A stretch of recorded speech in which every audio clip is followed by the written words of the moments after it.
Good morning and welcome to another episode of Tea with Z. My name is Zamo Solanki and it's great to be with you on another episode this morning. And like always, if you haven't got your drink yet, go and grab whatever it is that you like to have in the morning. Your hot beverage, cold beverage, bowl of cereal, whatever it is.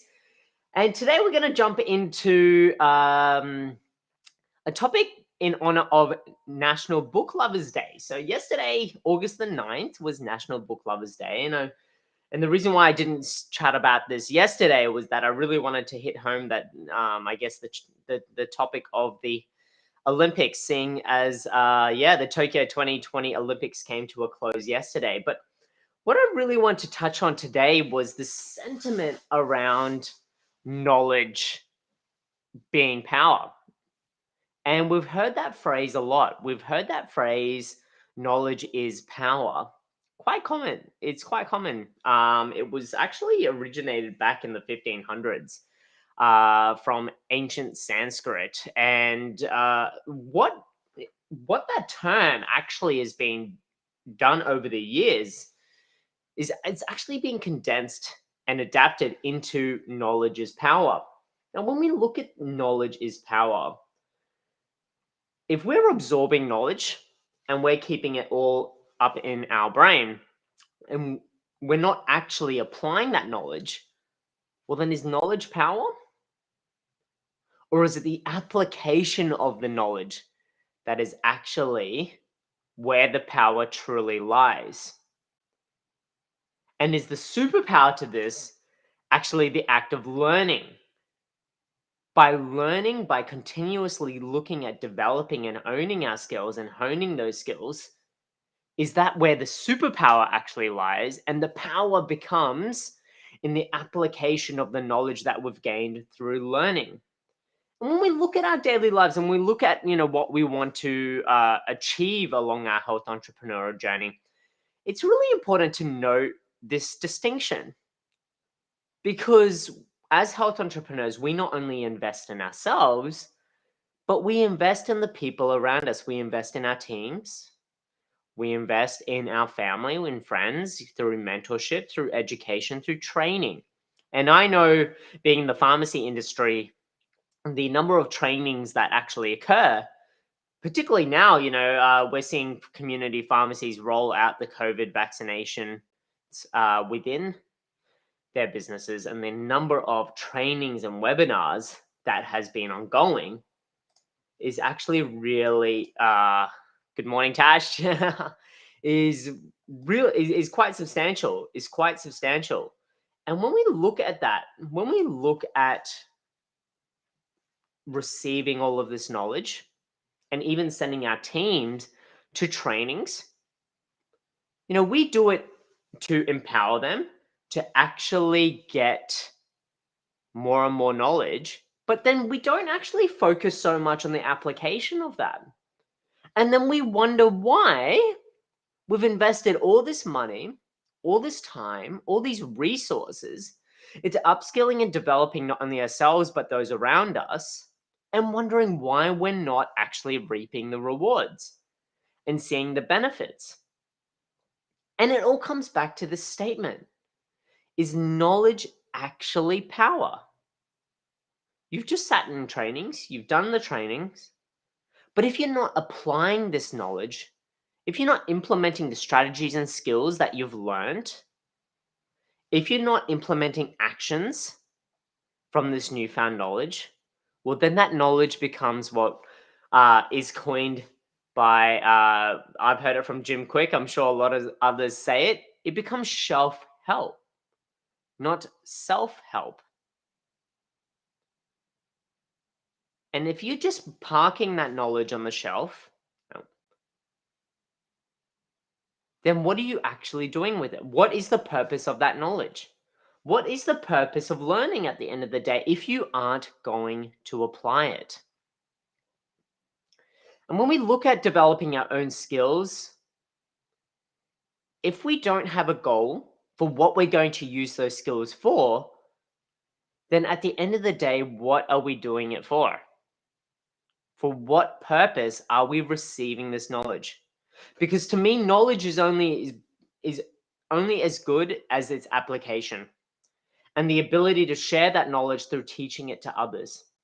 And that is the best way to learn. If learning is the superpower,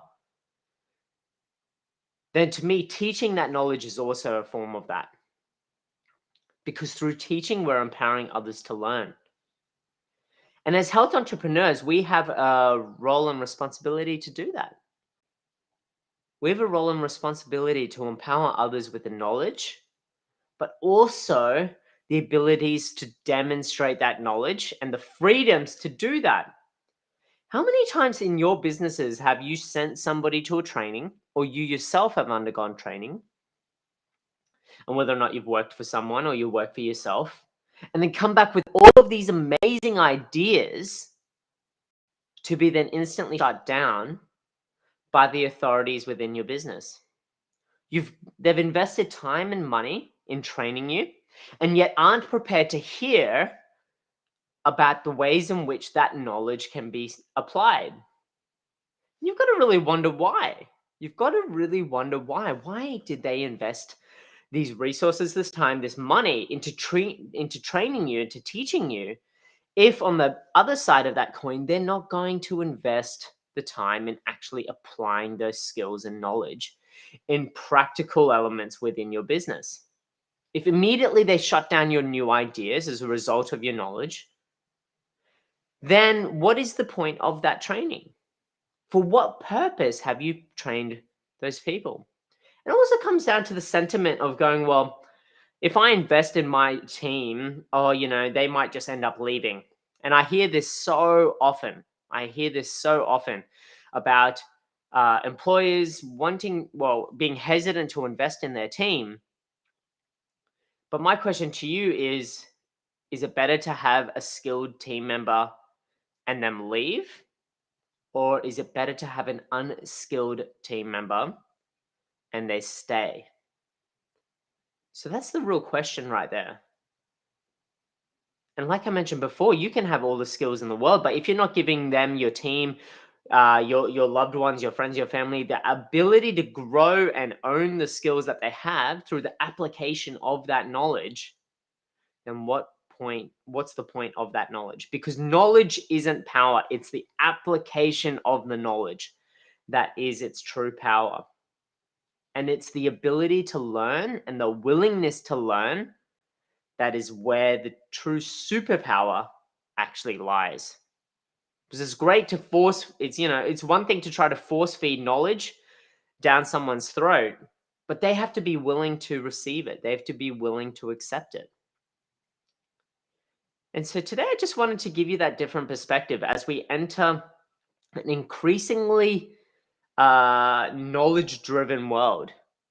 So they did some studies, and Google asked the question. So since the dawn of time, between the dawn of time and 2013, the amount of data that was generated between that time can now be replicated within just 2 days.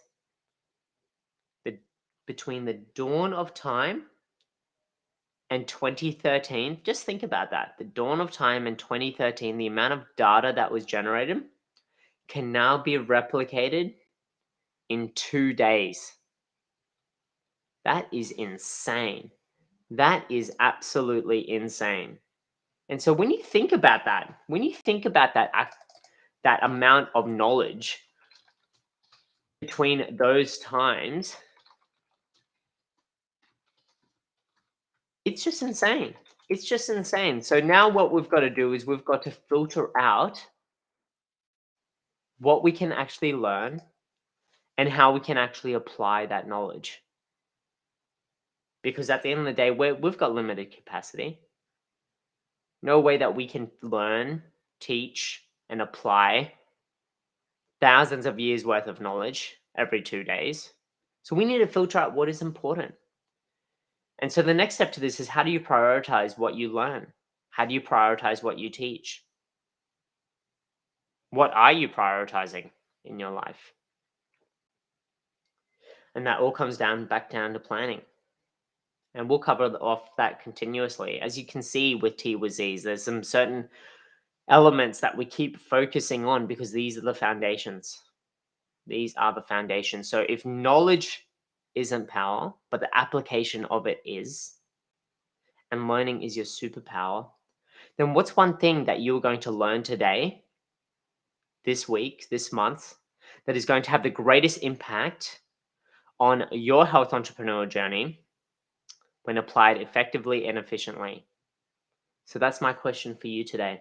Is what is the one thing that if learnt today, this week, this month, that is going to have the greatest impact on your health entrepreneurial journey when applied effectively and efficiently? So that's where I leave you today. Just thinking about that, knowing that knowledge is not power, it's the application of it. And as health entrepreneurs, we have a role and responsibilities to not only empower those around us with the tools and resources to apply those new skills, to apply the skills that you currently have, but to mentor and teach as well. And like always, shout out to the Limitless Network. The Limitless Network is a group for like-minded health entrepreneurs in any way, shape, or form that are looking to grow and develop their own health entrepreneurial journey. And each Friday, we deep dive into a topic, a unique topic in this space here. So jump onto that. And I look forward to seeing you in there soon. But other than that, have an amazing, amazing day. Stay safe and well. And I look forward to catching you tomorrow on another episode of Tea with Z. Take care now. Have a great day.